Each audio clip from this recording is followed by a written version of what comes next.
La première session du Conseil régional du Poro, tenue le samedi dernier, a été marquée par une évaluation à mi-parcours des actions engagées depuis 2023 par l'équipe dirigeante sous la présidence de Fidèle Boroton Sarasoro, également ministre, chef de cabinet du président de la République. À cette occasion, un bilan global a été présenté, structuré autour de priorités stratégiques: la formation et l'employabilité des jeunes, l'amélioration à l'accès aux services sociaux de base, notamment la santé et l'éducation, ainsi que le développement agricole et la protection de l'environnement. L'examen du compte administratif 2025 a constitué l'un des temps majeurs de cette session. Dans un souci de transparence et de respect des principes de bonne gouvernance, le président a cédé la conduite des travaux à la doyenne d'âge. Au terme de la présentation du rapport du contrôleur régional du Trésor, les conseillers ont à l'unanimité approuvé la gestion financière, saluant sa rigueur et sa parfaite conformité aux normes en vigueur.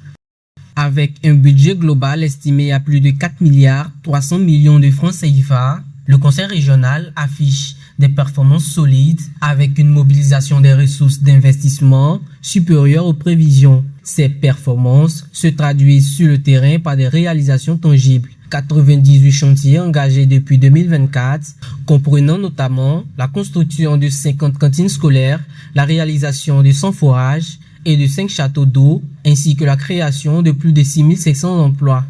L'innovation constitue également un levier majeur, illustré par la formation de 4577 jeunes, dont certains spécialisés dans les technologies émergentes telles que les drones. Aujourd'hui, je pense qu'à mi-parcours, nous sommes globalement satisfaits de ce que nous avons pu réaliser.